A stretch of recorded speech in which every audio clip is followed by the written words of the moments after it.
Welcome to the Sisters of the Shire podcast. I'm Ashley. And I'm Abby. How are you, Happy Abby? spooky season. It's so spoopy. We are days away from Halloween. And as moms of slightly older than infant children, Halloween is a big deal. If you It's a very celebrate it, big Halloween deal. is a big deal when you have children. Yes. So what's Lizzie gonna be for Halloween? She's What's gonna your costume? be Zero from Nightmare Before Christmas. I got this really cute like headband thing that has like the nose and like the ears on it and stuff, and the nose even like lights up. Oh, I just have to make it's basically a poncho, but pretty I much. literally went to Joann's and found the sweetest, nicest lady. I love it when I find those gems. I'm like, can I just give you a hug? And I was like, okay, this is a picture of what I need. I think this is a good fabric for it. Did I do it right? And she's like, "Oh, honey, no. Oh, sweet, I sweet came up with angel." like four different ones. She's like, Yeah, nope, nope. yeah, Oh, this one's nice. I'm like, okay, cool. yeah. She's like, you know Um, what? I think you could get away without even having to sew it. You could probably just cut it with what are those yeah. scissors called that have the teeth? Um, Shears, pinking pinking. shears. Why pinking shears? I want alligator scissors and nothing Maybe else. the That's the person's last name was that or something. Who invented maybe. them? So, what are your Um, children being? so, my two oldest are going to be characters from their favorite TV show, uh, Gravity Falls. Oh, right. They're gonna be in the show. The two characters are brother and sisters, and they're it's kind of like a cute. If you guys don't know what the show is, it's kind of like a cute. Um, oh, sorry, we've had helicopters flying over our house today. I don't know why. What did My you husband was like, do? I know my husband was like, Abby, pack your bags. We've got 4 minutes. They're probably on the ground already. I was like, oh no, they found us. Um, it's kind of the show is kind of like a really cute kids version of like X-Files, basically. It's like these two brothers Right and up your sisters. alley. I know, like a little brother and sister, and they have like funny, like extraterrestrial, not extraterrestrial, uh, like cryptozoology. So like um vampires and mermaids and um Mythical gnomes and creatures and yeah, that's pretty funny. So anyway, they're going to be the characters, the brother and sister from that, and then my husband's going to be in the show. They go and stay for the summer at their grunkle's house, and so he's going to be the grunkle ah. character. And I'm trying to be one of the characters, but I can't find all the stuff for it. So we'll see. We'll see how it goes. And then my little baby, there's the sister on the show gets a pet pig. And so to tie in with the family costume, he's going to be the pig. the Our baby's going to be the pig.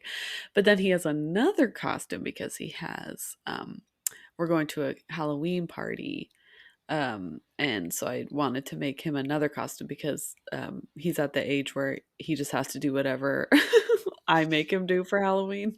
He has no choice in the Yes, matter. yes. And also, as a baby, you need multiple costumes in case I know, of accidents at the, yeah. I know. Um, so I'm making it right now, and I'm really excited for it. And he's gonna be a pinata, a little colorful Except pinata. instead of candy, something else comes out. Am I right? Yeah. Well, we're saying he's an empty pinata, and that's why he's going and gathering candy, is because he needs candy Oh, to fill him up. cute. I know. That's So cute. I just got like a little sleeper onesie with feet, little footy pajamas, and I'm like gluing strips of felt on it, and so he looks like a little pinata. Um, Cute. so What about yeah, you?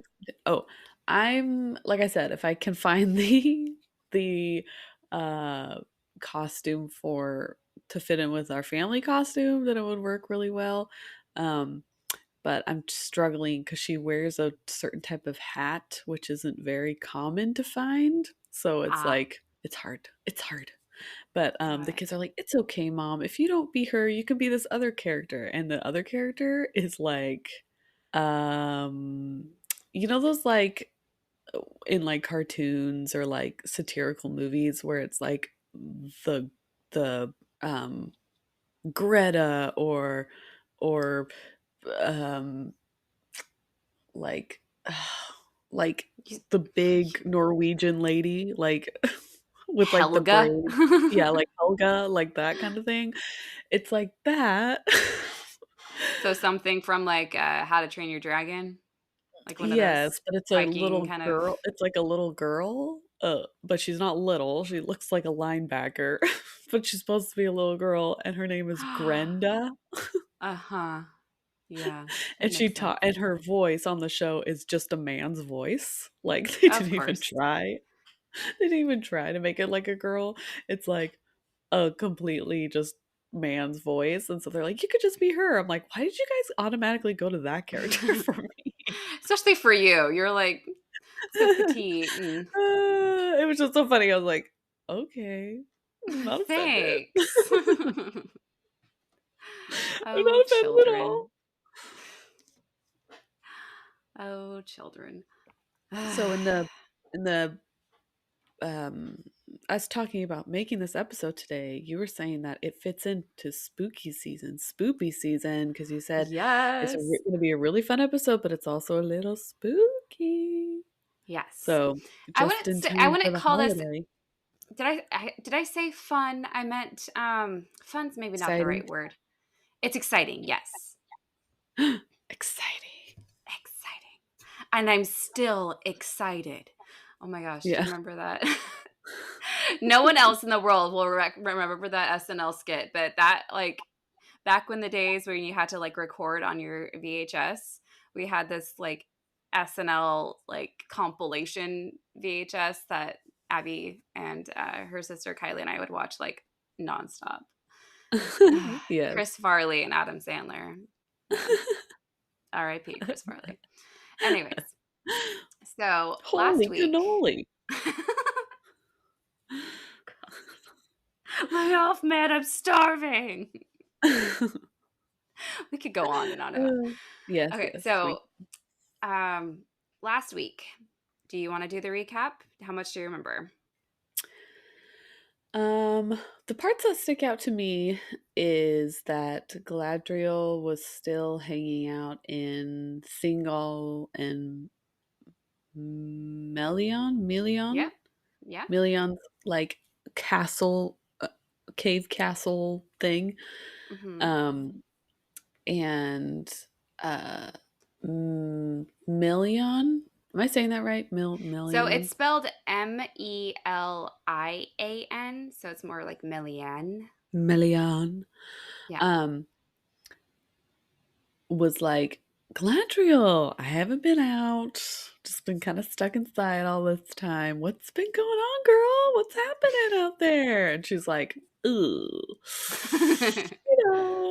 just some stuff, like family's gonna be crazy.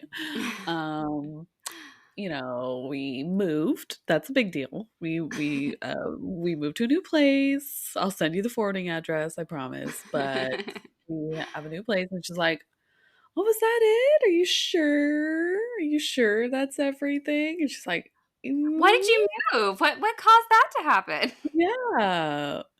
Uh, like, is everything okay? Like with your family? How's the cousins? How are everything like that? And she's Oh, like, by the way, how is my husband's brother? yeah, we haven't heard How are from the them in so Valar? long. Are they still good? The guys still treating you good?" And Galadriel's like, "Oh, you know what? Oh my gosh. Oh, I can hear someone calling me from over there. I gotta go. Oh, sorry. Have an appointment. Oh, sorry. Gotta keep it. Gotta go. And so, in the end, Melion found out what happened, and she was like, "What the?" And she like told her husband because, of course, that's how you have a healthy relationship. You don't keep secrets from your significant other. So she told him, and he's like, "Oh hell no, not in my house."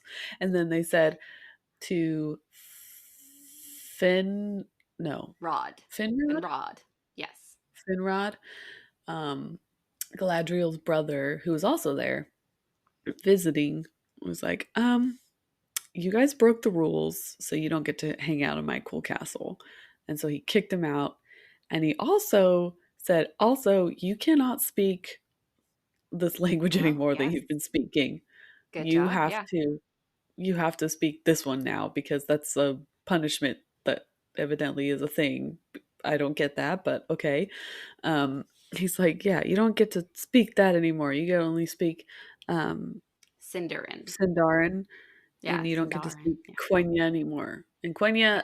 I think, is like more of an ancient language anyway. I Yeah. think they were just like, let's move on to the future, guys. Let's just use this language. And I was watching um Lord of the Rings yesterday.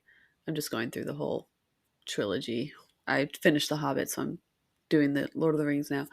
But there's a scene where they're on the mountain of they're right before they go into Moria. It's the first movie. And Karadaras or Melina, whatever. He says it huh? so quickly. Karadaras or Yeah, yeah. And Saruman's trying to bring down the mountain, and you can hear the voice, like his voice. And I have the subtitles on because I'm basically deaf. I can't, I can't hear without my subtitles. Um, it says Saruman speaking Sindarin, and then when Gandalf counteracts his spell. spell, he's speaking Quenya. Interesting. I I never know. noticed I was that. like, cool that they added that in the subtitles. Yeah. I noticed So, that sometimes in the Rings of Power show too, is that they would kind of go back and forth. So Quenya is the original OG language that all of them learned at the very beginning when they first awoke in Middle Earth. But eventually, as the people that some of the elves migrated to Valinor, they stuck with the Quenya, but the people in Middle Earth that stayed in Middle Earth, like most of the Teleri did, um, they changed to Sindarin. So hmm, just to kind of like, kind of like old like Gaelic and Welsh languages, and then they're like, now we're gonna speak English now, yeah, kind of situation. um, yeah. Uh, and just to be clear, also, the thing that Thingol and Melian found out was that all about the kinslaying Kinslaying. at Aquilonde and the doom of Mandos that was kind of on the Noldor and things like that. That they were trying to kind of keep hidden, not hidden necessarily, but like this was They a were trauma. ashamed. They were ashamed, but also this is like a trauma that our people went through together, and we're kind of moving on, and we're not really wanting to relive that horrible experience again. So we're just trying not to talk about it. If you Hmm. don't talk about it, it's like it never happened. But Yes, yeah, that's and healthy. it's so healthy. And then the other event that happened, other than the hot goss, we also learned about this hidden city of Gondolin. Oh yeah, it was like on Um, an island surrounded by mountains, right? so it wasn't an island. That's what I thought it was when I first read about it because it sounded so separate from everyone. But it actually is like right there, like in not in the middle of Beleriand, but like it's surrounded by Turgon's, I think, old territory and Fingolfin's territory, and it's like close to Doriath, where Melian and Thingol are. Like it's nearby, like a lot of people, but it's just very hidden because it's literally like surrounded by mountains. It's this valley in the middle of mountains that cannot Okay. be passed except by Olmo's secret passage. Secret tunnels. Secret tunnels. And that is Turgon City, and Turgon is the son of Fingolfin. That makes me Um, want to make the meme, like a meme with the Nacho Libre scene. Do you know what I'm talking about? Where I'm she's like, sorry. Nacho Libre is the one movie that I fell asleep in the theater. I've never fallen asleep in a theater. I don't know. I don't know what's wrong with me. it's I so just, freaking funny. Anyway, I there's know. a I know scene it's your where jam, but I just couldn't do it. there's a character who this girl is like crushing on, and like he's like goes upstairs and she's suddenly there. Like he had just seen her downstairs and she's suddenly upstairs. And he goes, "How did you get up here so fast?" And she goes, "Secret tunnels." And then he realized later that there are actual secret tunnels that she crawls through in the house to get to places. Uh, anyway, so it makes me Anyway, want to make a meme of like, how did you get here so fast? Secret tunnels. well, actually, after this episode, that might ring a bit more true. But anyways, back to the recap.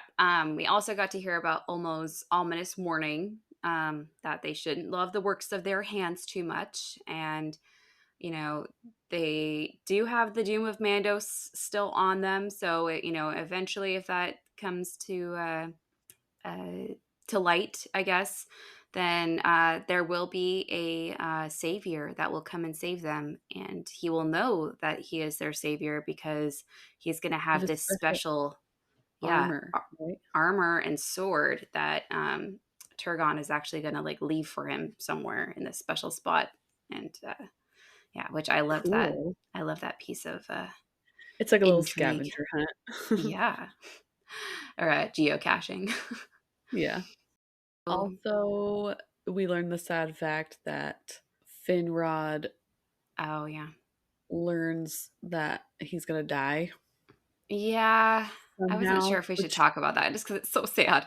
But he has this like uh, vision that, he's gonna make this oath, and this oath will basically lead to his death. And so, while he did have a long distance romance with this, I think her name was Amarie in Valinor, he won't be able to be with her until after he's dead, which is sad. uh, what a Um, romance. Yeah, but we also got to meet Turgon's daughter in Gondolin, and her name is Idril, or Sparkling Brilliance, because her hair was golden. And Beautiful. she's actually going to come up a lot this episode, Ooh. so excited. Okay, y'all ready? Okay. Okay, so thank you so much. I love you. So we're back in Turgon's hidden city of Gondolin, but we Hmm. get to meet someone we haven't really met before. Another So character. another character, imagine that. But you'll really like this girl. So among the children of Fingolfin, we already know Turgon, king of Gondolin, who we Okay. talked about last week. We've also met Fingon, best buds and rescuer of Maedhros. And now we are going to meet the third and final child of Fingolfin, his daughter. Uh-huh. And Okay. okay, I had a real issue with her name. It's pretty, but I read it Jessica. in my I read it in my head when I read the book, but then I like recently looked it up for this episode and it's like not even close. So, but I Not don't not even close. So, I'm going to spell it for you. even. You have to do it like Aaron. You mean Aaron? Okay, well, it's a I think I don't know what rule this is, but okay, so I'm just going to spell it. So, it's Aredhel. So, The DH is like something in yes. Gaelic or something. Yes, that that is the it's thing. different. Yes. Yes, precisely. So, Isn't it a in V noise? it's a TH noise. Oh, I was close. You were clear Of close. So in my it's head, the before I knew that, I was pronouncing it Aredhel, uh-huh. but it's supposed to be Arethel. Ah. How come So he's throwing in some like Gaelic spellings when remember, he everything else is loves like languages. I know, but everything else has like pretty clear way, except for like the C has a K, a hard K Right. noise. Yeah. But like So I haven't decided what I'm actually going to call her. I might still call her Aredhel. I'm sorry. I'm sorry, not sorry. erase cell, It's supposed to be Arethel, but I erase can't cell. guarantee that I'll remember that every time Okay. because there's a D. Okay. um, Okay. So Arethel means noble elf. But of course she gets a nickname, of course. Mm-hmm. And her nickname is Arfaniel, which means noble white maiden or white lady of the Noldor, or later she'll be called White Lady of Gondolin. Hmm. Can I also say that she gets a nickname, but it's longer than her real name? Oh, I'm well aware. So she's known as this white maiden or white lady because she has very pale skin. And she often wore white or silver. Those were like her signature colors. Mm. Now, I'm like hesitating every time I see the name now. Aurethel lived in Nevrast with her brother Turgon for a while and did eventually move to Gondolin with him. But after several years in Gondolin, she got a bit bored. Now, this is because Arethel was a very active and adventurous girl. When all the Noldor lived back in Valinor, she would most often be found hunting with the sons of Fëanor. She loved riding her She's a horse in the Merida. she is definitely a Merida. And she loved riding her horse in the wide lands of Valinor. And now that she was in this smaller, kind of hidden city of Gondolin, she's literally trapped on all sides with mountains. She longed for wide open Wide spaces. open spaces. Yes! I love you so much. I We just literally had that drove a typed big in. mistake. I love you. I love you. I'm not sure She if we've ever needs vibed so hard than if that one line. spaces. Oh my gosh, I love you. So I literally had that in my notes. So year after year, she begs We her share brother the same Turgon. brain. You know this, right? What? We share the same brain. Oh, You we get it do. Yeah. sometimes, I get it sometimes. Yep. So year after year, she begs her brother Turgon to let her leave. And finally, he gives in. Quote, "Go then, if you will, though it is against my wisdom. And I forebode that ill will come of it, both to you and to me. But you shall go only to see Fingon, our brother, and those that I send with you shall return hither to Gondolin as swiftly as they may." It's very much like um the Goldilocks. That's like you can go, but you can only do this. Yeah. And you have to come straight back. Yeah. So basically saying like, I don't really want you to go. I really think it's a bad idea. In fact, I'm pretty sure something bad is going to happen because of you leaving. But if you have to leave, I will only let you go to our other brother, and you have to take an escort with you. But you have to give them right back. It's very much that mom kind of thing that's like, fine, fine. Just stop asking me. Like, Yeah, okay, okay, you can do it. Okay? Like, just quit yeah. asking me like 20 times in a minute. Uh huh. But I absolutely love the brother sister energy here because this is her response, and I love it so much. I have four older brothers. I will say that again. So I totally am vibing with Urethel here. She says, quote, I am your sister and not your servant, and beyond your bounds, I will go as seems good to me. And if you begrudge me an escort, then I will go alone. Oh, yeah. You do it. You go, girl. So then Turgon responds, I grudge you nothing that I have, yet I desire that none shall dwell beyond my walls who know the way hither. And if I trust you, my sister, others I trust less to keep guard on their tongues. So Turgon is more worried about his secret city being found. He trusts his sister not to tell anyone, but if these guards are outside, that is a chance for someone on the outside also to find them. Hmm. And then they like tackle each other and they like and then she puts him in a headlock. She's like, Yes. "Say I can leave. I'm gonna Yep. go." And he's like, "Fine, fine, go." Yep. But I So, I get his like, yeah. "Hey, you can leave, but please don't This is put still my everybody else secret. here in Yeah, jeopardy of like being found out." Which exactly. also like, what outcome is he expecting to be so bad, if that makes sense? Like, Well, he what's doesn't, the as of right now, no one knows. He kept this in. No one has left. No I one. know, but they would have to they came from a family, so, like, I feel like they'd be like, "Hey, whatever happened to your cousin, But that's the thing. so and Like, no one, so?" they don't talk about that. They just left. As far as they knew, And no they're one either still in the same spot or they're dead or just gone. so no one cared to check?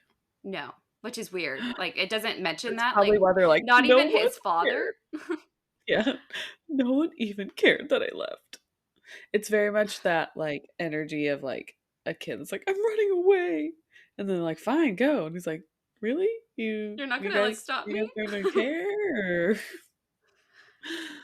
Yeah. He's like, "I'm So really going. I'm really leaving this time." "Okay. Go for it." "Fine. I'll go, and I'll start my own place." so he sends 3 guards to accompany his sister to go on this journey to their brother Fingon.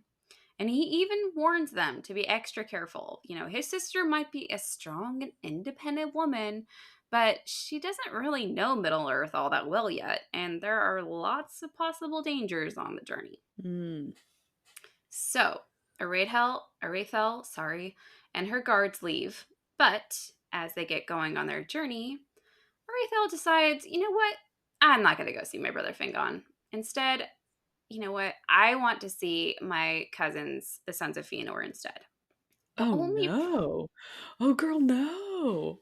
Yes. And this is why you always tell people your plans. At least one person. Mhm. Mhm.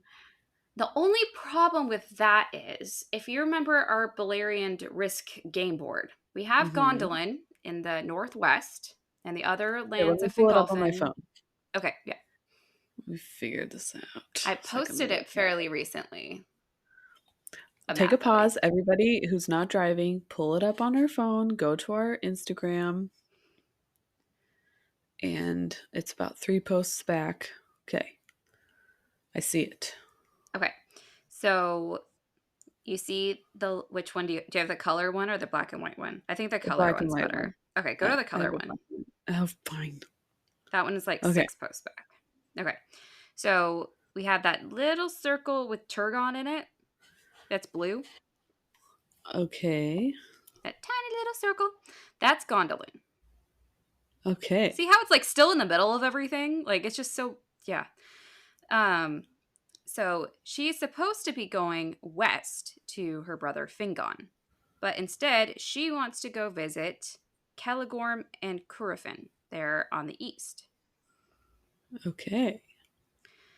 But to get there, there's that mountain pass in the way. So Mm.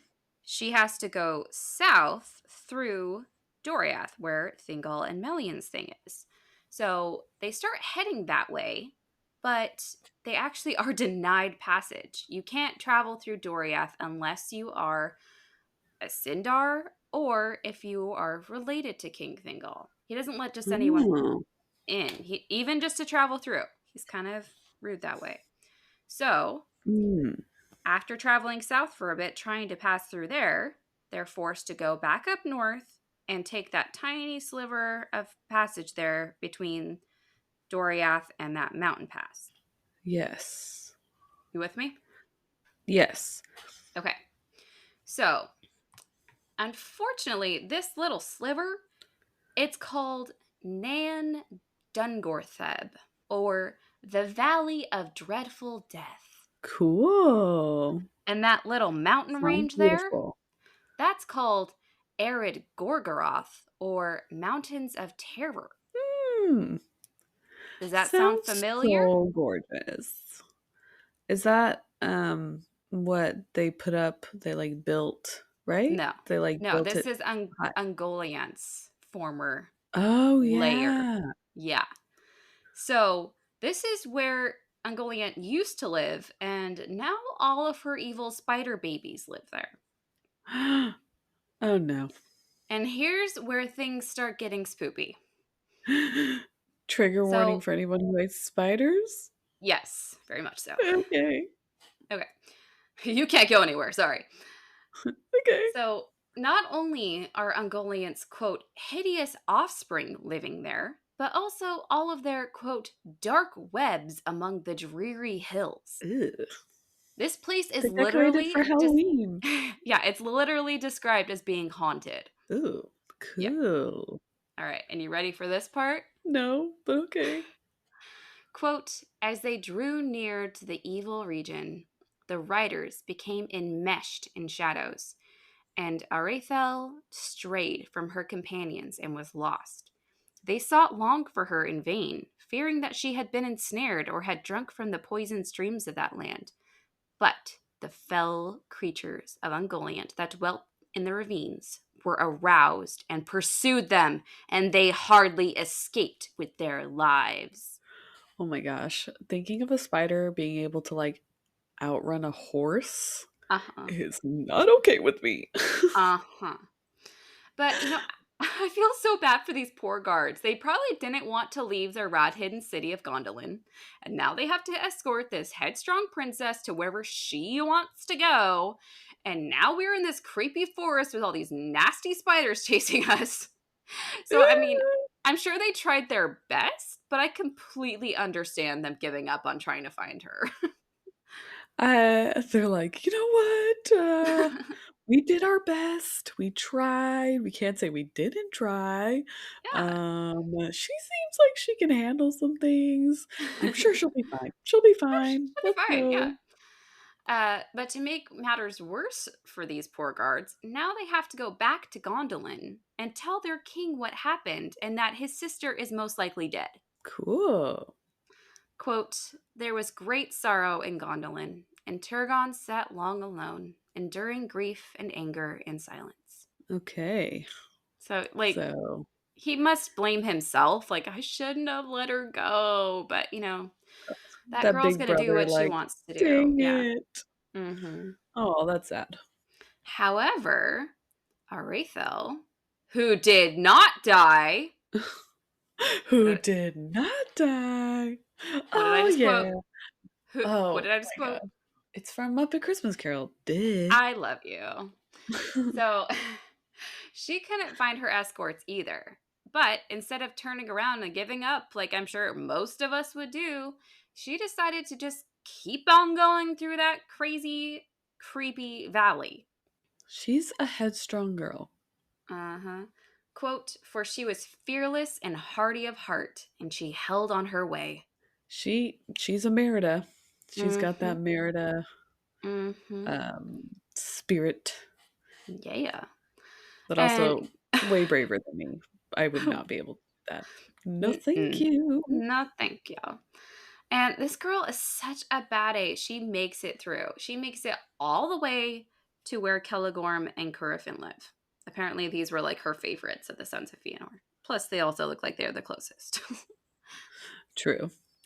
I But wonder if they know that no one can get to them because of that.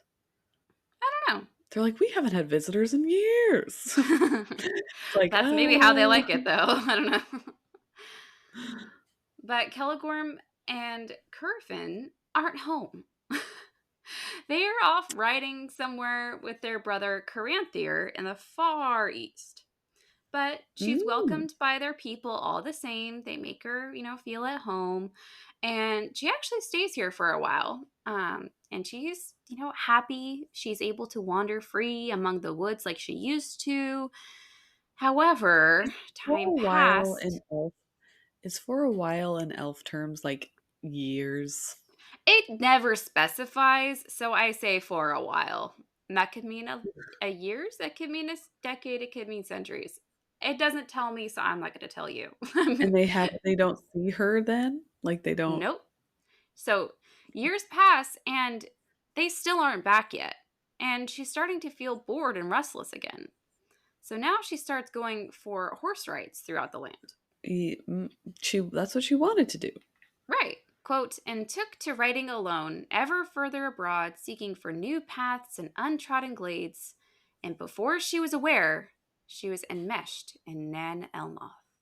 What's that? Okay. But first, I have to say this part about her wanting to just ride on her horse and be by herself totally reminds me of Buttercup from The Princess Bride. Mm, I could see Also, that. also I feel like they're very similar too. You mock my pain. Life is pain. Instead of ROUSs, it's giant spaders. Exactly. SOUSs. But she doesn't get a Wesley, unfortunately. Oh So no. Nan Elmoth does require a bit of information. It literally translates to Vale of the Star Pool. And this is because although this forest is very old and very dark, it does have a very small lake in the middle of it. This forest Okay. is where Melian used to roam when she first came to Middle Earth. And, quote, her enchantment lay upon it still. I have no idea what that means. It does not explain, but it's magical. Oh. It also, coincidentally, is where Thingol and Melian first met and had their zing love bubble moment. Oh. Quote, the trees Love. in Elmoth were True the love. tallest and darkest in all Beleriand, and there the sun never came. It's a Hmm. really romantic spot. Yeah.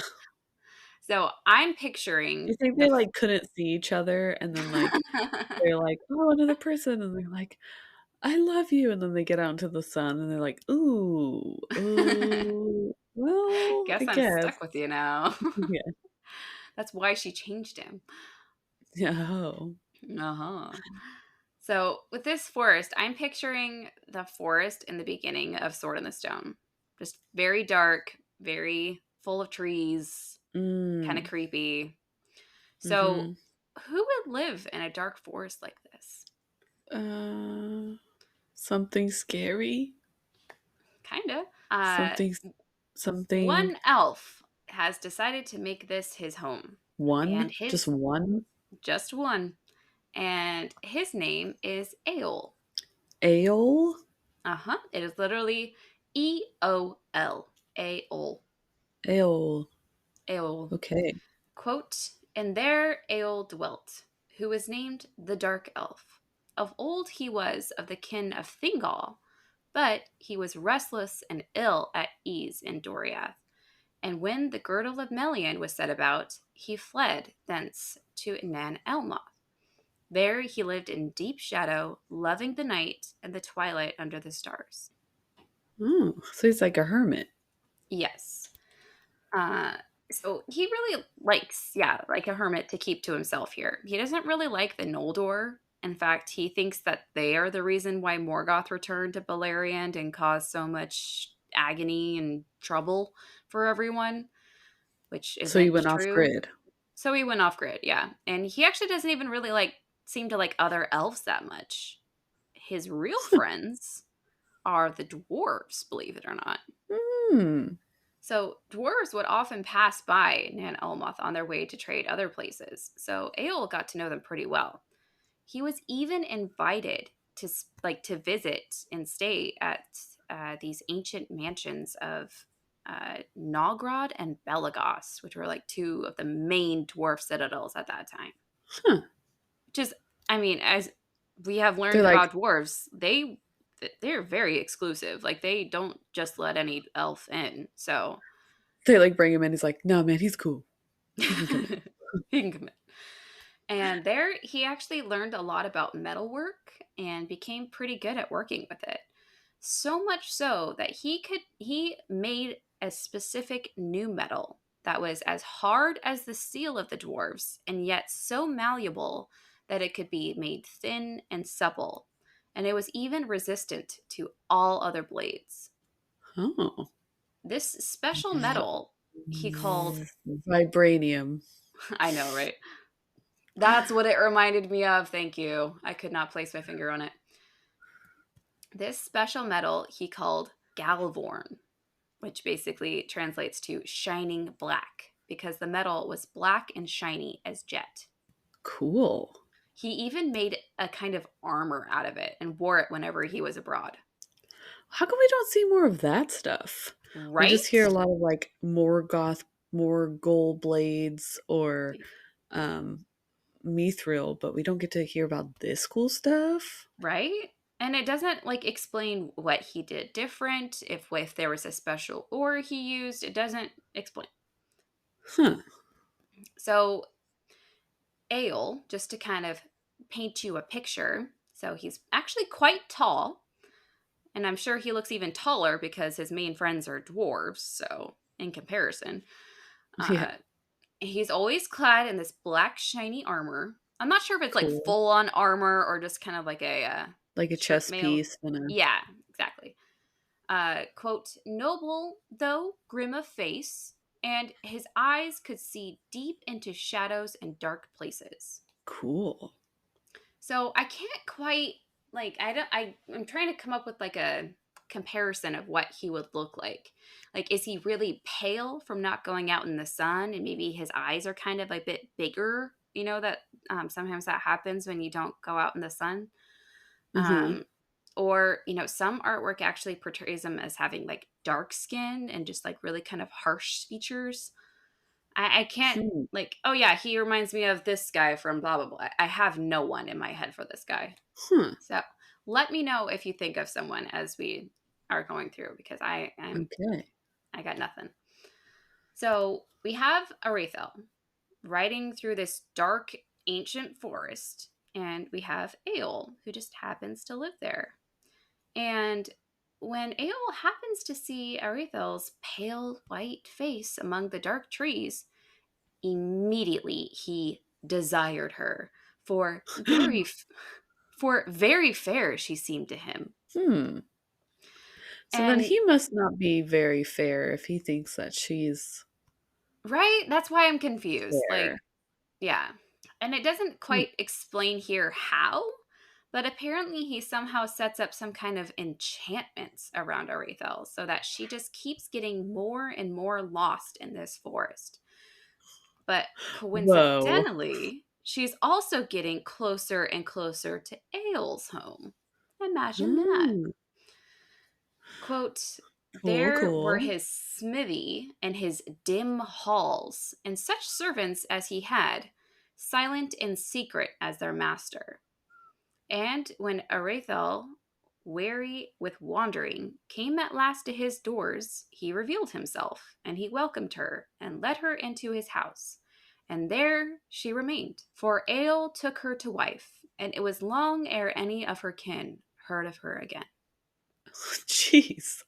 It's like Beauty and the Beast. Okay, so I just want you to draw your own conclusions here. Okay, you say Beauty and the Beast.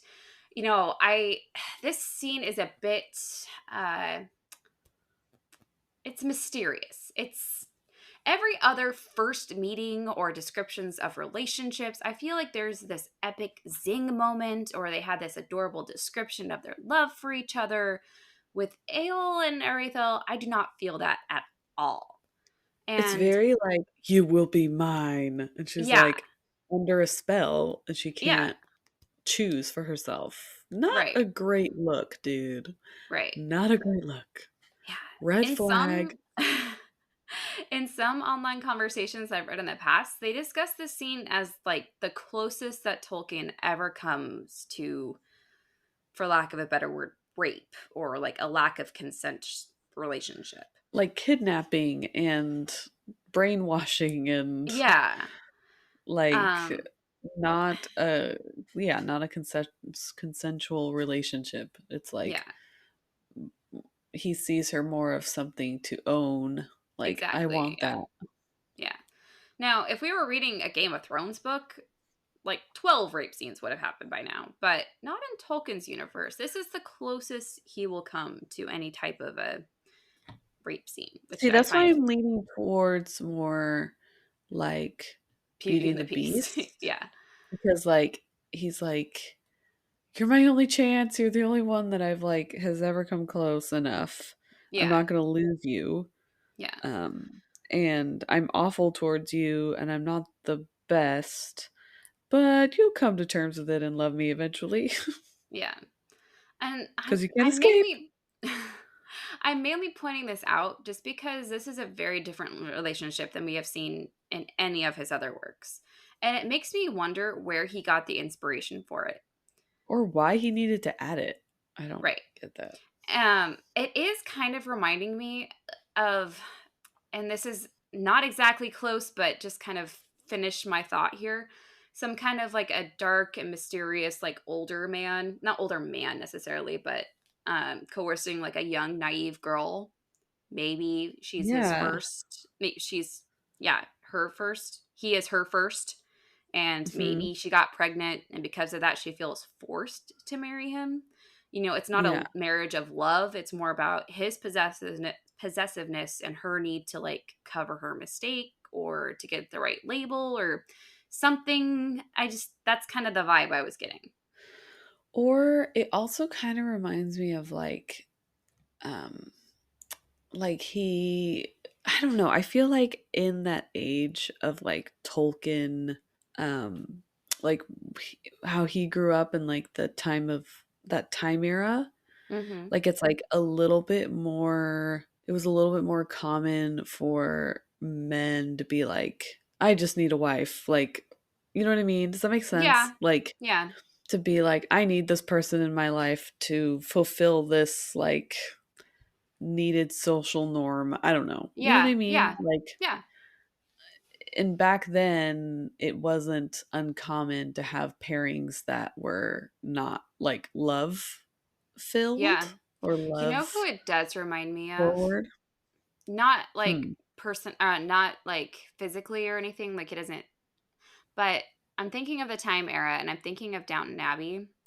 And it's kind of like, and of course I don't remember his name, but the guy that the oldest daughter almost marries because he was kind of rich and had like a good name and he wanted her good name, but he was Mm. kind of cruel and mean to her and just wanted her as like possession. He was Yeah. also Ser Jorah in Game of Thrones. I can't think of his name, but you I Downton don't think fans will know who I'm talking about. it doesn't say, does it say he was like mean or just Okay. as like, So that's actually what I was going to get to next. So he does kind of cover himself here, but I just wanted your first reaction to this situation.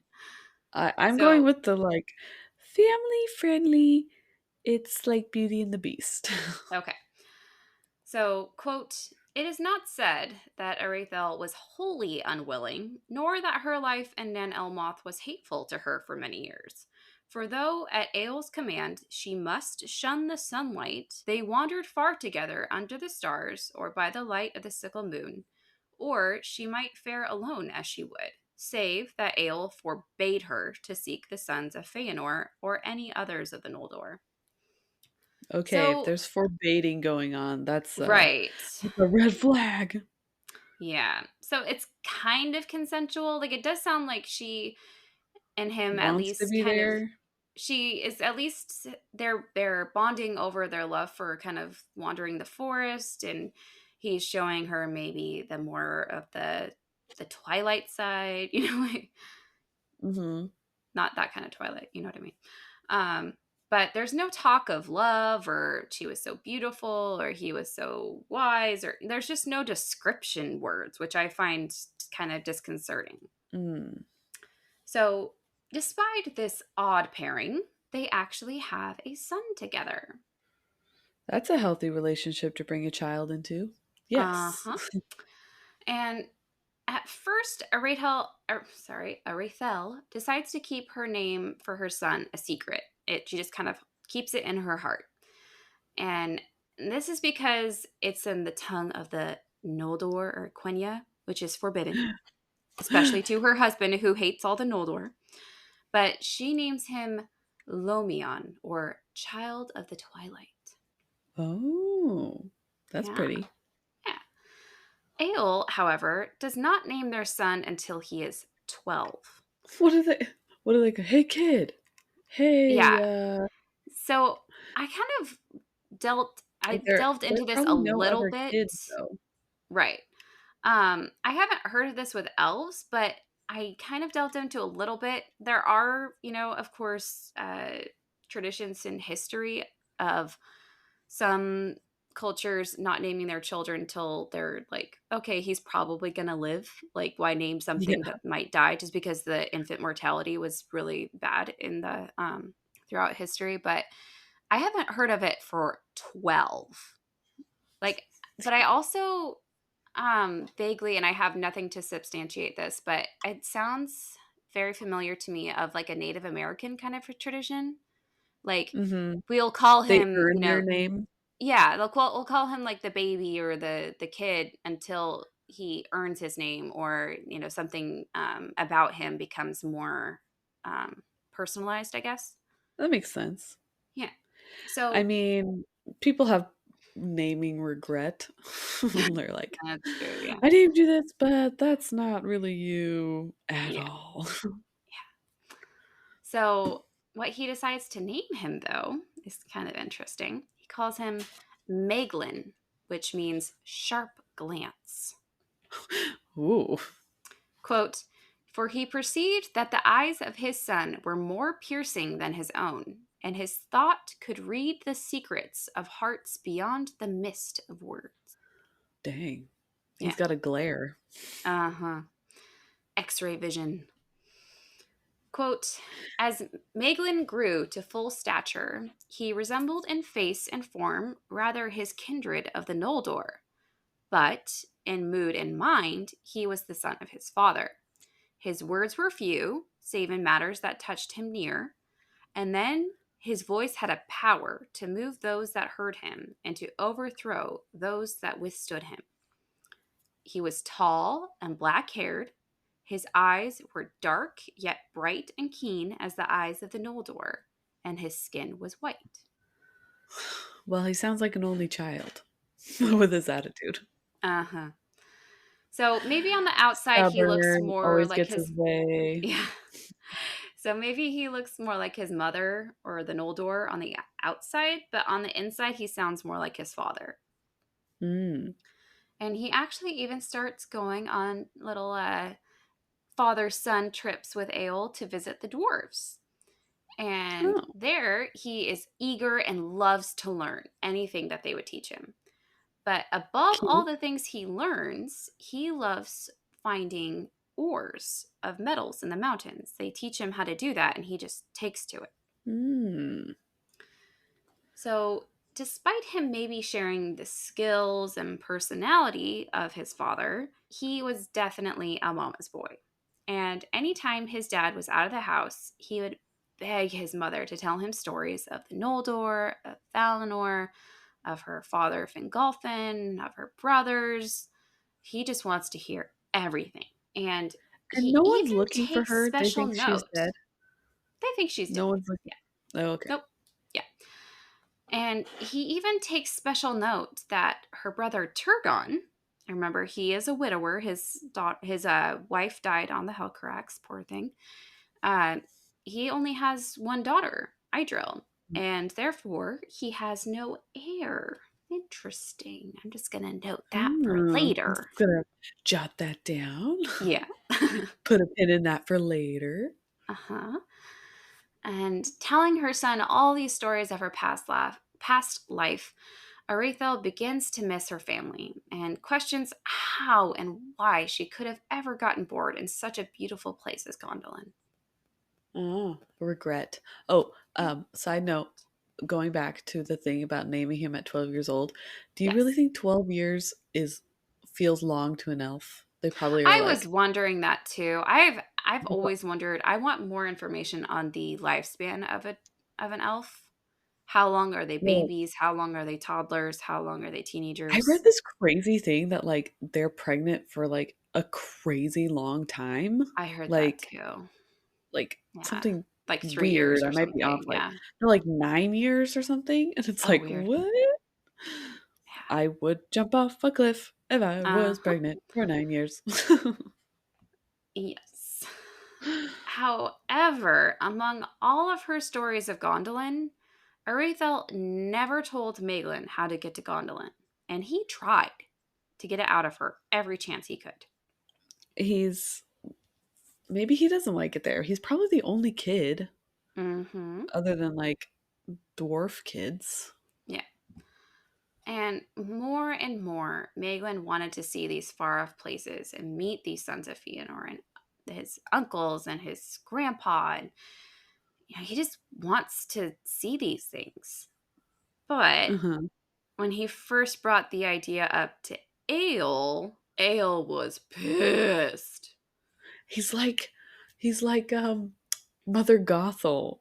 Yes. He's like, "Can I leave this tower? You will Hmm. never ask to leave this tower again." Oh, he gets even worse. So Cool. this is his response. Quote, "You are of the house of Ale, Maeglan, my son. All this land is the land of the Teleri, and I will not deal, nor have my son deal with the slayers of our kin, the invaders and usurpers of our homes. In this you shall obey me, or I will set you in bonds." I mean, it's a little extreme, but I get his like deal with like they did a really bad thing. Like I don't want my son to be influenced by these people who think it's okay to kill their kin. Right. Like I get that. That makes sense as a parent. I'll be like, yeah, no duh. I don't want my kid getting mixed up with that. But also like, I'm not going to like chain you in the dungeon because you want to go. Yeah. Jeez. So I feel like this instance, like before we just thought like he's that guy in the scary movie that you're like, he's kind of weird, he's maybe what's going on with that guy? And then in this scene, he's like, oh yep, that's straight the serial killer. Yep, he's a murderer. Yep. Like Ding ding ding. ding ding ding. Mm. And Maeglan, you'll find this often with Maeglan, he just doesn't answer. He just sits there, stews quietly and coldly. Very teenagery. Yes. He's pouting. Yep. And he doesn't even go on his father-son trips anymore to the dwarfs. And here is where a big old pile of mistrust and suspicion lands between the two of them. Okay. Between who? Between Ael the and Maeglan. son Yeah. and his dad. Okay. Yes. However, after a while, time passes, and the dwarves invite Aol to Nogrod for a feast. It's midsummer, it's feast time. Let's invite our special friend Aol. So Aol leaves, and Maeglan and Arethel are left at home. Okay. Are they And planning their escape? Are they planning their yes, escape? yes. Maeglan sees this as his one and only chance. Quote, Okay. "And desire grew hot in Maeglin's heart to leave Nan Elnoth forever. Therefore he said to Arethel, 'Lady, let us depart while there is time. What hope is there in this wood for you or for me? Here we are held in bondage, and no profit shall I find here, for I have learned all that my father has to teach. Shall we not seek for Gondolin? You shall be my guide, and I will be your guard.'" Aw. He's like, First of Mom, let's get out of here. Come I on, let's love that he go. calls his mother a lady. Oh, And it doesn't what a sweet specify boy. like how old he is here, but I just love this idea of this sweet little boy volunteering to guard and protect his mama. Yeah. Aw. I'll protect you. Yeah. Cutie. I'm Go glad he ahead. didn't leave her behind. Yeah, Because that's true. imagine how his dad would react to her Oh, if yeah. she's like, Well, "You he let him doesn't go." yeah, that's why she never told him, I think, in my, like, conspiracy. They make it big She note never. that she never tells him where Gondolin is. Mm. So Aredhel looks at her son, and she is just filled with that mama pride and happiness. And she is like, you know what? I'm in. Let's do this. So, I'm in my brain. I'm like, "Go, go now! You don't know how yep, long he's gonna be gone." yep. So that she's smart about this. So she tells the servants that they are going to visit the sons of Fëanor to the east. But after a while on their journey, they change direction and they head north and then west along the borders of Doriath towards Gondolin.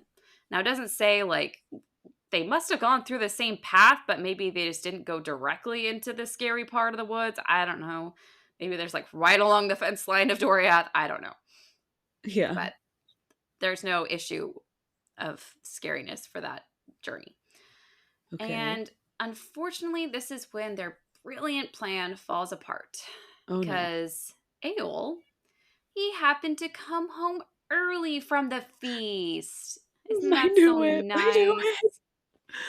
And his servants tell him that his son and wife have been gone for 2 days. They went to go visit the sons of Fëanor. Isn't that so nice?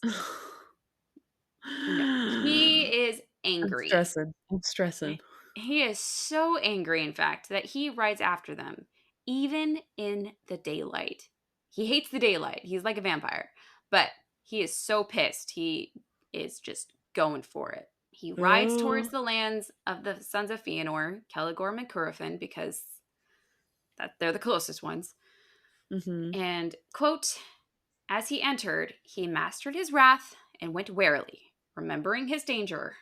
For Celegorm and Curufin were mighty lords who loved Eol not at all, and Curufin, moreover, was of perilous mood. Uh, Yeah. okay. So now Curufin had received words from his scouts that Aredhel and Maeglin were seen riding near his land. Because remember, they went kind of towards them at first, and then they changed direction. So Curufin thinks, well, that's weird. I wonder what my cousin Arethel's up to. So he Mhm. decides to travel to where she was last seen to maybe catch up with her, find out what's going on. And while he is at this last point that they were seen at, Curufin's scouts also happen upon Eol heading in their direction. So they stop him and bring him to Curufin. Uh-huh. So these Uh-huh. two already don't like each other, just off the bat. They already have just known this about each other. And they're both pretty hot Okay. tempered. Remember, Curfin is the son of Fëanor, so let's just keep that in mind. And we already know this Aeol guy has got a dark anger. Uh-huh. So this conversation is gonna go great. Okay. Okay. All right. So I'm gonna do this in the uh, person by person. Okay. Curfin. Okay. Quote, what errand have you, dark elf, in my lands? An urgent matter, perhaps, that keeps one so sun shy abroad by day. Ale bites his tongue of what he would really like to reply. Quote, I have learned, Lord Curufin, that my son and my wife, the White Lady of Gondolin, have ridden to visit you while I was from home, and it seemed to me fitting that I should join them on this errand. Curufin laughs in Ael's face. Ha! Quote, they might have found their welcome here less warm than they had hoped had you accompanied them. But it is no matter, for that was not their errand. It is not 2 days since they had passed, and then rode swiftly westward. It seems that you would deceive me, unless, indeed, you yourself have been deceived. Ale, cheeks reddened, teeth clenched, for a smile. Quote, then, Lord, perhaps you will give me leave to go and discover the truth of this matter. Curvin, No. quote, you have my leave, but not my love. The sooner you depart from my land, the better will it please me. Ale Amazing. mounts his horse to leave. Quote, it is good, Lord Curfin, to find a kinsman thus kindly at need. I will remember it when I return. Curfin, oh no, he did not. Quote, "Do not flaunt the title of your wife before me. For those who steal the daughters of the Noldor and wed them without gift or leave do not gain kinship with their kin. I have given you leave to go. Take it and be gone. By the laws of the Eldar, I may not slay you at this time. And this counsel, I add, return now to your dwelling in the darkness of Nan Elmoth. For my heart warns me that if you now pursue those who love you no more, never will you return thither." Oh. Tell him, Wow. Curathin! And then he says, I said good day, sir. And then, oh man, that's so epic of him being like, mm, you don't get to come up in here being all sly when we know that you basically kidnapped one of our one of our what is Cousins.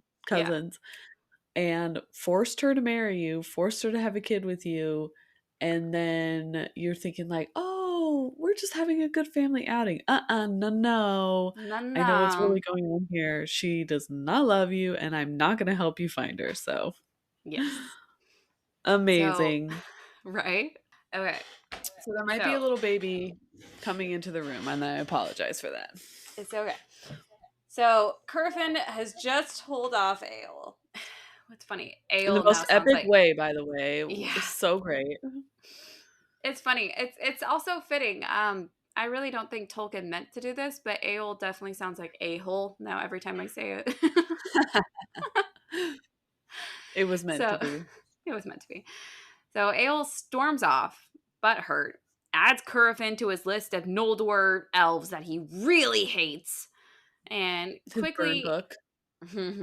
he quickly figures out, based on the direction Curfin saw them go, that they're most likely headed for Gondolin. Fueled with pure humiliation, rage, and possessive jerk faceness, he just books it. He is just racing like a madman to catch up to Maeglin and Aredhel. Okay, I've always wondered this. Mm-hmm. The horses that they have, the elves, are they special horses? Because I feel like the elves could keep going, but the horses are like, hey man, I gotta take a break. Or are they of the same moxie, the same gumption? It doesn't really say, but they do have random instances of elf magic. Like that is a thing. I don't know, somewhere, something in that. Like when Arwen talks to her horse to go faster? And then Galadriel does too in the Yes. show. I love that part. So, yeah, I'm not sure, but maybe. They're definitely nicer to their horses, it seems. They have like a good relationship. They're good with horses. Okay, you ready for this story, Oakley? Because things are about to get intense. Okay, I've got Oakley with me now. We're a team. Can you handle it? Okay, we can do this, Oakley. Okay, so Eol is racing to catch up to Maeglin and Aredhel. He's so mad that he has dared to leave him. Mm. Maeglin and Aredhel are drawing close to Gondolin in the secret passage that they have to take. And the secret passage, it doesn't exactly specify, but for some reason they have to leave their horses behind and then walk on foot. Oh, So Eol is okay. close to catching up to them. He can't see them to know exactly where they are going, though. Like, he just knows the general direction. Okay. And of course, he doesn't know the secret passageway. But with all the bad luck in the world, one of their abandoned horses happens to neigh so loudly that it gives Eol's horse a signal, and it recognizes it and now has a point of reference to follow. Oh no. Come on, horse. He catches up to their abandoned horses and just glimpses Arethel's white dress as she makes her way to the secret path. So now Eol Oh knows which way to go. no. So Arethel and Maeglin still don't know that Eol is behind them. It doesn't specify how far they are from each other, but they just think that he's still, at the dwarf place. So they get to the gate of Gondolin. The guards immediately recognize her and are Mhm. just so happy to see her. They let her through with Maeglin and lead her to her brother Turgon. Uh-huh. And Arethel tells Turgon her tale of everything that has happened. Okay. And when Turgon sees Maeglin, he's like, what a nice looking kid. Quote, seeing in him one worthy to be accounted among the princes of the Noldor. Turgon is just so happy to have his sister, who he thought was lost forever, home. And he's even more happy to have this new nephew, whom he wants to give, quote, the highest honor in my realm. Doesn't say what that is, but he's like, you got all the things. Oh, Maeglin bows to Turgon, takes him as his lord and king, and promises to do everything that he asks of him. nice. I know. Maeglin still can't believe where he is. He just quietly takes everything in. After hearing these stories for years, seeing it in real life, it is even more beautiful than he had imagined. He's just so enthralled with this gorgeous place. I'm still so nervous.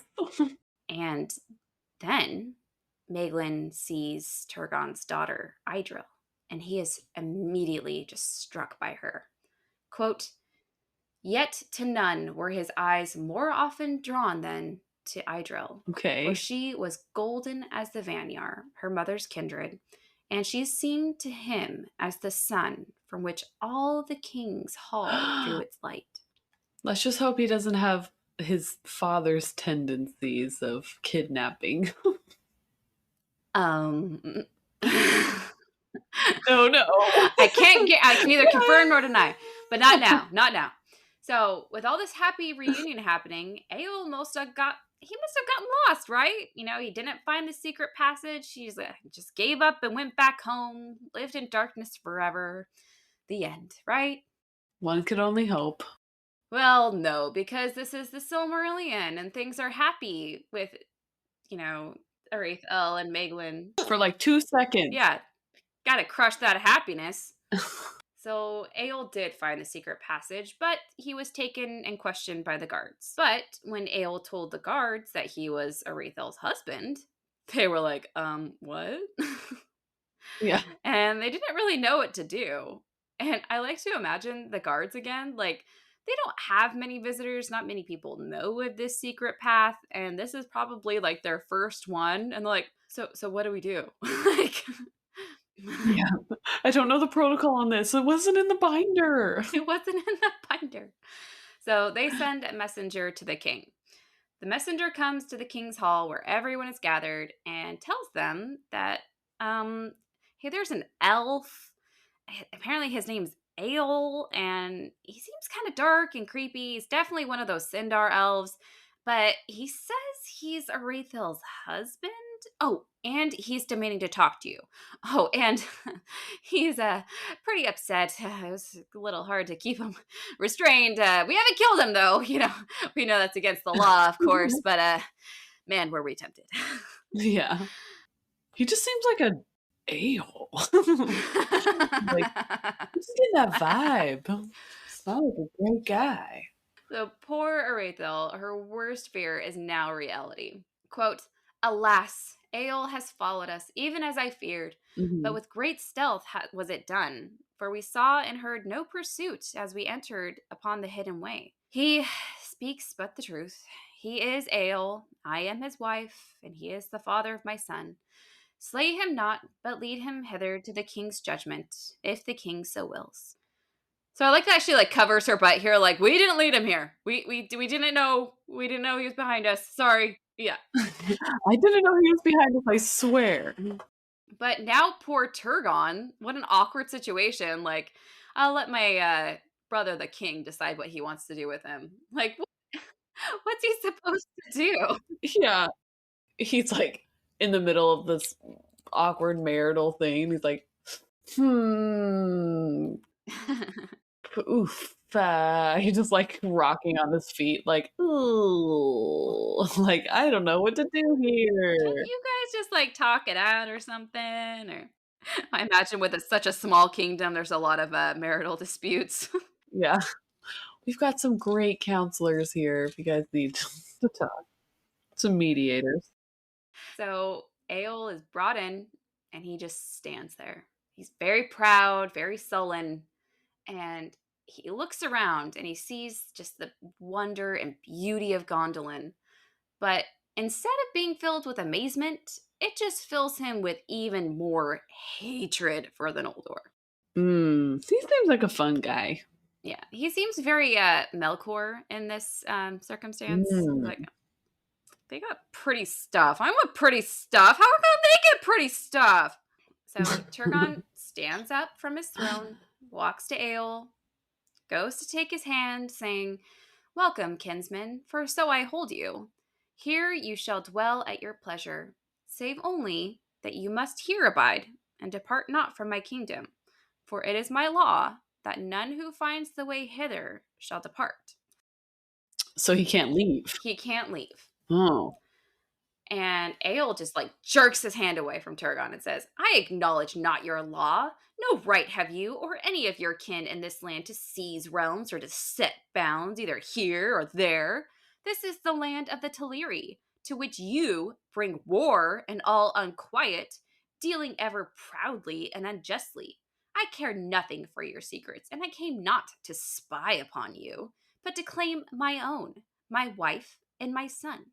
Yet, if in Aredhel, your sister, you have some claim, then let her remain. Let the bird go back to the cage, where soon she will sicken again as she sickened before. But not so Maeglin. My son you shall not withhold from me. Come, Maeglin, son of Eol, your father commands you. Leave the house of his enemies and the slayer of his kin, or be accursed. I know, I agree, Oakley. This is getting so intense. So he's letting his wife stay, but he's like, the boy's got to come with me. That boy is mine. Yes. The gosh darn boy is mine. No nonsense, like, she is mine, he is mine, and this is my land. And he just has this like black and white, no nonsense. You think you own whatever land you land on. The earth is just a dead thing you can claim. Yeah. It's, oh, it gives me anxiety. It gives me anxiety to have that guy be there to be like, I don't know. It's very much like abusive, like Yeah, scary. You know what I mean? just you wait. Like, Oh, yeah.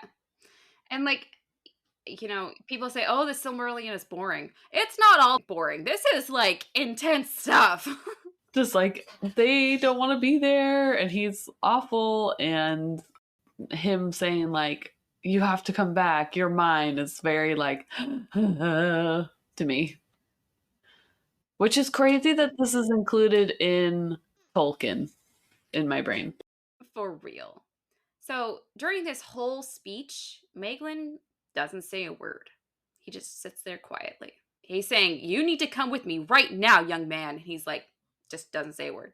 He's like his father.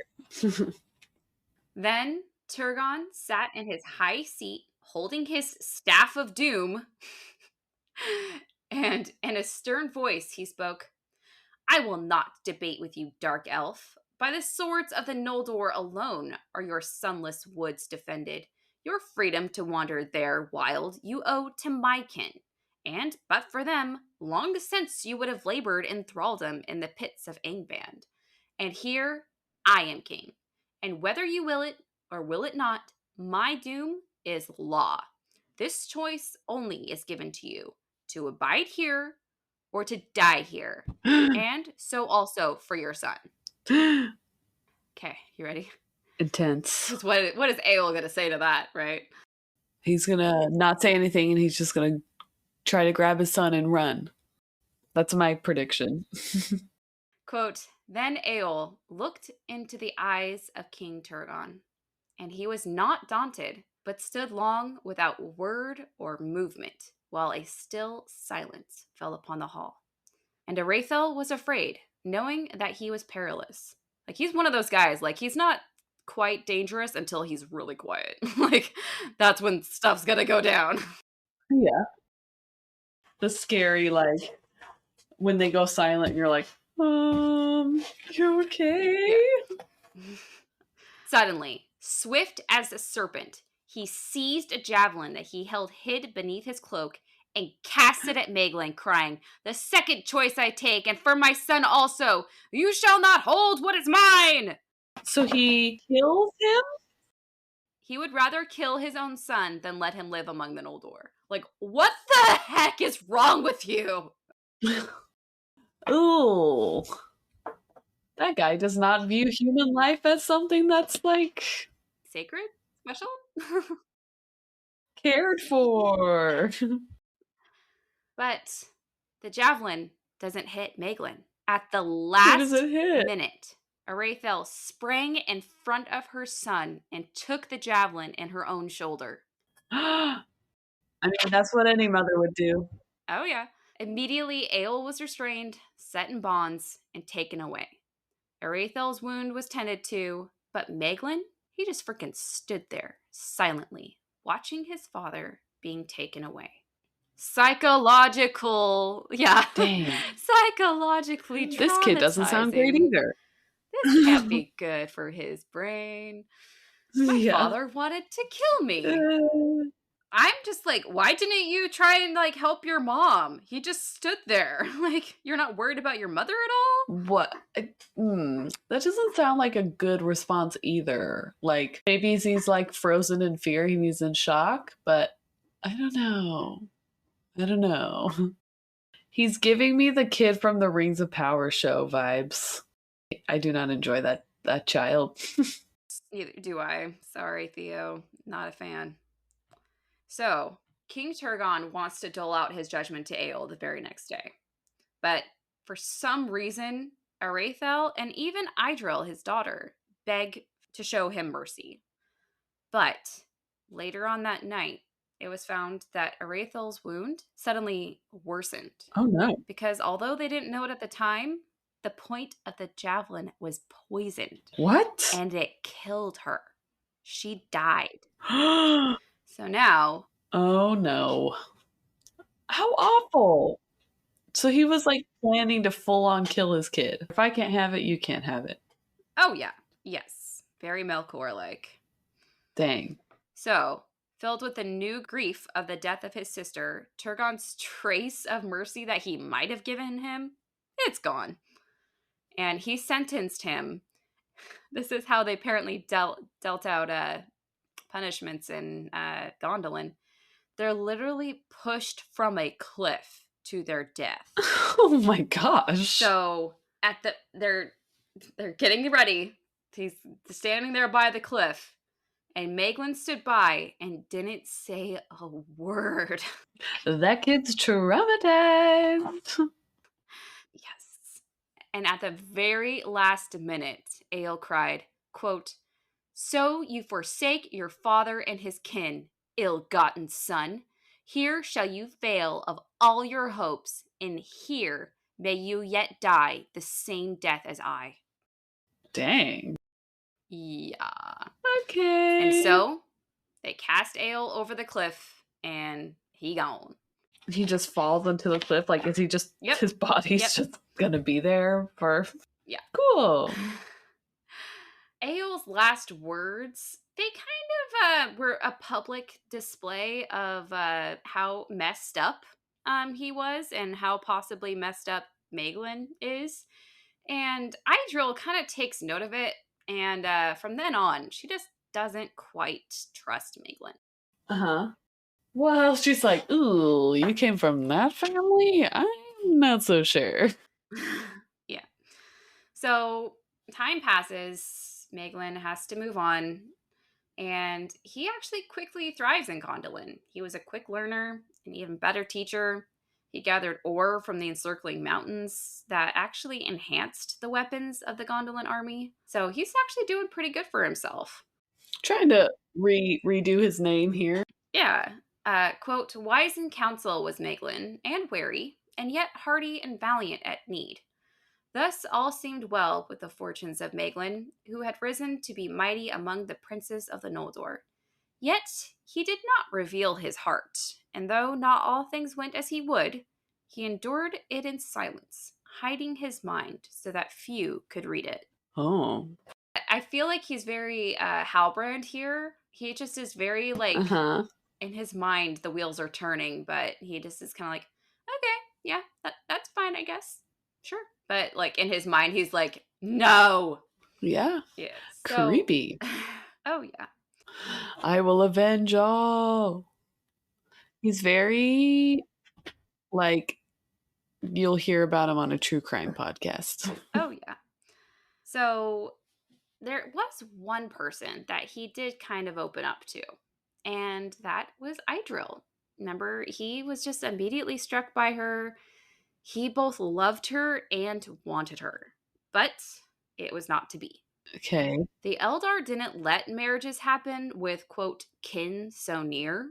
I mean, they are cousins. And that's a good thing, Uh, right? right. But even if they did let it happen, Idril actually didn't really like Maeglin. And it was one of those sad circumstances that the more he loved her, the less she liked him. She friend zoned him. Yes. She didn't quite trust him, and there seemed to be, quote, a thing strange and crooked in him. Well, did you see his father? Yeah, scary. Unfortunately, Meglin's love and desire for Idril continued, but over the years, it turned to, quote, darkness in his heart. Well, yeah, a little traumatized. He's a little And traumatized. and if I put my little like a psychologist little cap on, so he's only known his mother and his father his whole life. Mother and father are gone. She is the first woman that he, reached out to or has liked, and she doesn't want him. So, yeah, that's going to mess you up a little. Yeah, he's like, can I have some love? No, Any love? you're my cousin. Ew. So, unfortunately, because of this darkness in his heart, he starts to get a bit power hungry and he just wants more for himself, And he doesn't mind how hard he has to work for it as long as what he's working for gives him power. Hmm. This seems like a good guy. And again, with my psychological hat on, he hasn't had much control in his life. He was always told what to do by his dad. And now he's in this place and he's like, I'm going to get the control back from myself. I'm in control now. Yeah. Very much that, like, I was never in control. I saw a super tragic thing happen. Two super tragic things happen. And now I'm all messed up, so. Yeah. Yeah. Quote, thus it was in Gondolin, and amid all the bliss of that realm, while its glory lasted, a dark seed of evil was sown. Ooh. A dark sea of evil. Oakley, what do you think about that? He's clapping. Oh no! Oakley, that's not something. He's applauding that behavior. Oh no, Oakley! Don't join the dark side. No. And that's actually the end. Dang. Okay, I'll say this about this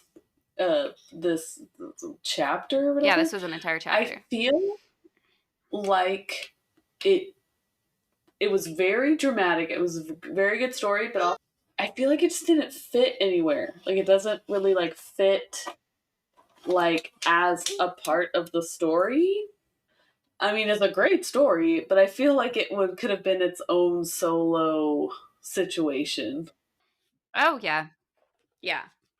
Oh, there's a lot of that. Like, and that's why you can tell. That's why the Silmarillion is so hard to read. Is that, he has his chapter about every inch of Beleriand and every river and every, who has what realm, and it goes on forever and ever.